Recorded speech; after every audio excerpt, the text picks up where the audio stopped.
Welcome to Black History Talks, the Jazz Cipher Project, a conversation about the Black American cultural heritage of jazz. We hope this project will serve to preserve this important music form and nurture a new vanguard generation of jazz musicians, enthusiasts, and supporters to help carry this cultural legacy forward.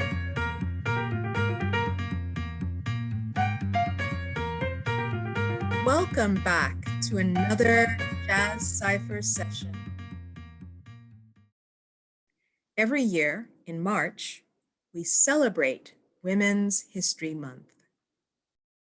In this session, to honor women for their cultural contributions, we have selected 3 poems by 3 Black female writers to celebrate the voices of Black women. So, sit back and enjoy a little poetry and jazz. Welcome to another session of the Jazz Cipher Project. In this session, we are focusing again on jazz and poetry. We'll start with Ms. Gloria Anderson, who will offer an original poem from her new up-and-coming book, In Search of Love and Inspiration. I hope I got that title right. Yes. Look for it in bookstores near you. Gloria, welcome. Thank you. Thank you for having me. The name of this poem is called The Sign of the Times. They say it's the sign of the times. They say it's the end of the world. With wars, violence, hurricanes, and earthquakes, but I think God is infinite and forever creating something new, forever evolving. What time is it? Time to get your story straight. Can't hesitate. Ticking clock won't stop. Get it while it's hot. Time to be the best and forget all the rest. Step out, bold and brave. Claim your destiny. Live out loud and strong. Dance hard and long through the battles and fears and doubts. Be that woman, be that man. Get out. Stand up for something. If you fall, lay down. You gotta look up, you gotta get up. No matter right or wrong, make the mistakes. Your misery births your ministry. Time to take a chance until you get it right. Stand up, stand out, do something. Move and fight the temptation to go backwards. Your past has created your present. Your present is a gift. Your future has yet to be created. You create your future by what you do, what you say, what you think right now. You can create a new world, but now is all there is. Love, have fun. They say it's the sign of the times. They say it's the end of the world. But I think God is infinite and forever creating anew.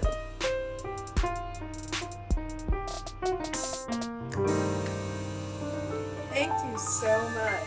Thank you.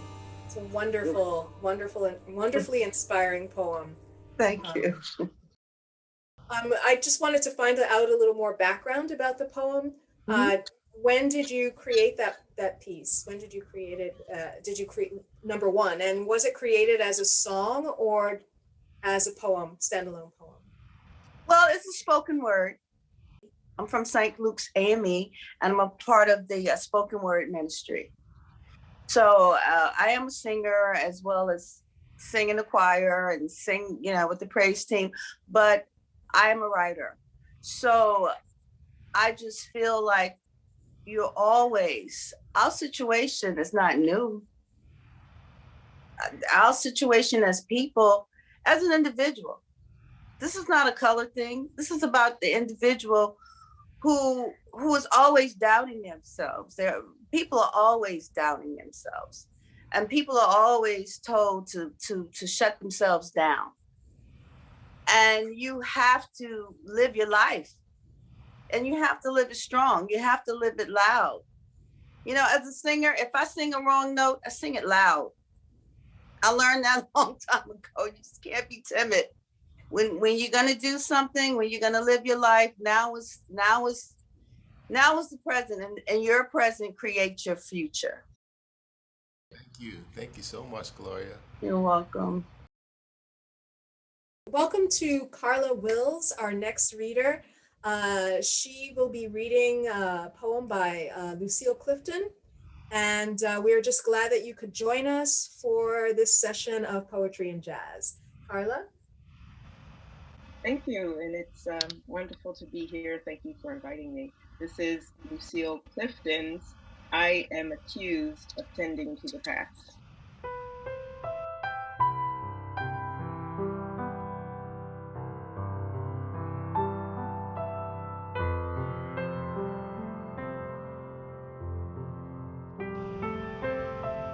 I am accused of tending to the past, as if I made it, as if I sculpted it with my own hands. I did not.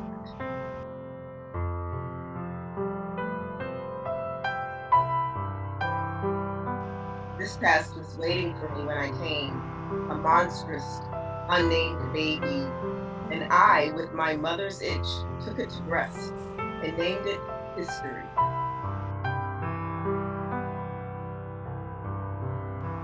She is more human now, learning languages every day, remembering faces, names, and dates. When she is strong enough to travel on her own, where she will. Oh, beautiful. Thank you. Thank you so much. How does that poem speak to you?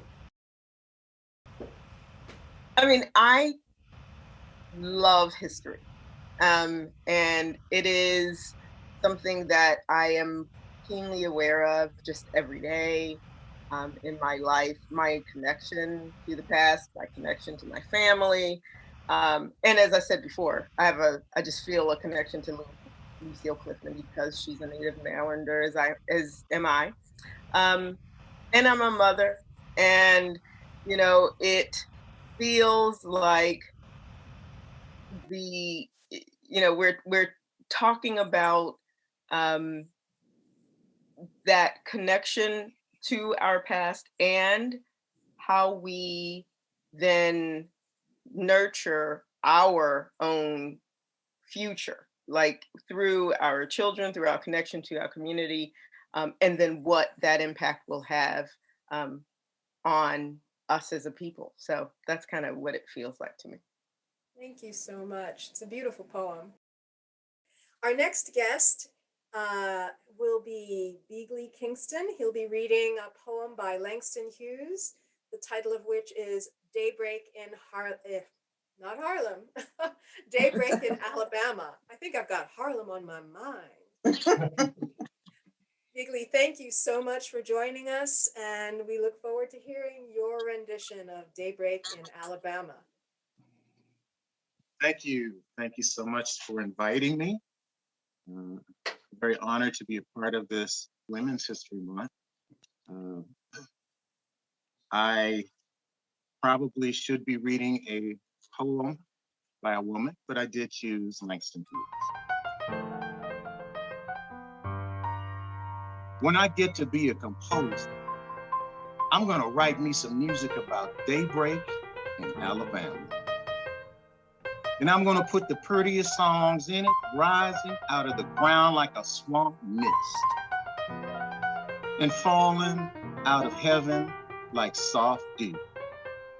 I'm gonna put some tall, tall trees in it, in the scent of pine needles, and the smell of red clay after rain, and long rednecks, and poppy-colored faces, and big brown arms, and the field daisy eyes of black and white, black, white, black people. And I'm gonna put white hands and black hands and brown and yellow hands and red clay earth hands in it, touching everybody with kind fingers and touching each other natural as dew. in that dawn of music, when I get to be a composer, and right about daybreak in Alabama. Hey. Thank you. Thank you. What inspired you to choose that particular Hughes poem? When I graduated from Tuskegee, which is in Alabama. And I was a transfer student, but on my way down to Alabama with no air conditioning on a 100-degree temperature day in August, we had windows, me and my buddy had my windows down, sweating like pigs. And for the first time in my life, I drove through a 2-lane highway with cotton as far as you could see on both sides. Now this was the fall of 1985. This was August of 1985, and there were Black people in the field. Still. And I couldn't believe. I said, I thought that was over with. But what I later came to learn was that the machinery that was designed to pull the cotton always left some, so they still needed people to go through and get that extra that the machine missed. But it still blew my mind that people were still picking cotton. And that image never left me. And so while it may be 30 years later, really 35 years later, there's still a lot of cotton picking going on in this country. Yeah. And it comes in various forms. But we need to be alert, stay alert in anything dealing with the civil rights movement and the South and how we got where we are today. You know, to Carla's point, history as it pertains to Black people, it just sucks me in. And then when I first read this poem, I didn't want to get too heavy, but I thought it was a kind of a middle of the road, weighted kind of a poem. Thank you. Yes, very important to remember things of the past, as Gloria and Carla mentioned, and bring that with us to our present. The past is important. Our history is important, and we need to learn from it. We need to keep it with us, and that's a part of what this whole project is about. Thank you for sharing that with us. Thank you.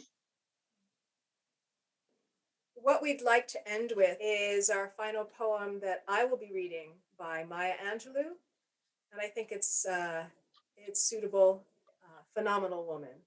She was that woman. She lived out loud and proud. Phenomenal woman. Pretty women wonder where my secret lies. I'm not cute or built to suit a fashion model's size, but when I start to tell them, they think I'm telling lies. I say, it's in the reach of my arms, the span of my hips, the stride of my step, the curl of my lips. I'm a woman, phenomenally phenomenal woman. That's me.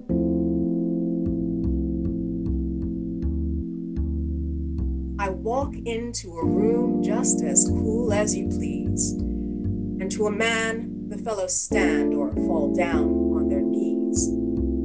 Then they swarm around me, a hive of honeybees. I say,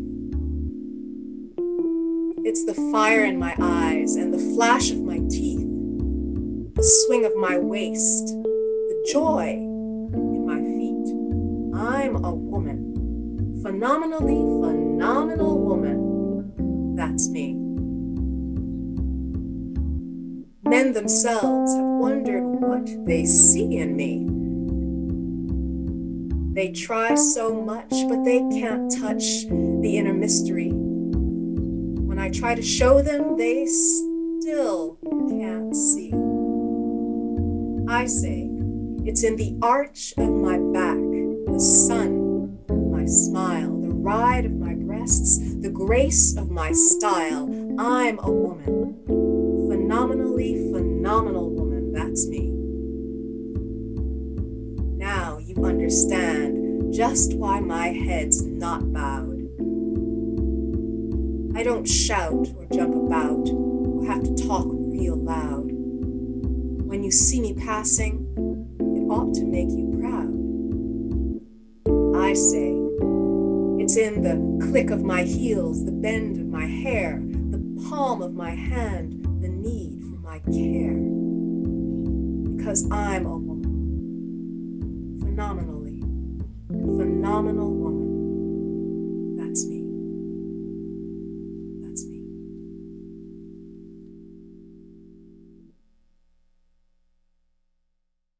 Well, we hope you've enjoyed this session, and we hope to see you again.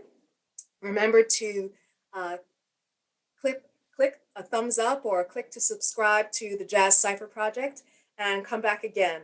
Thanks again for stopping by. See you next time. See you next time. Bye. Take care.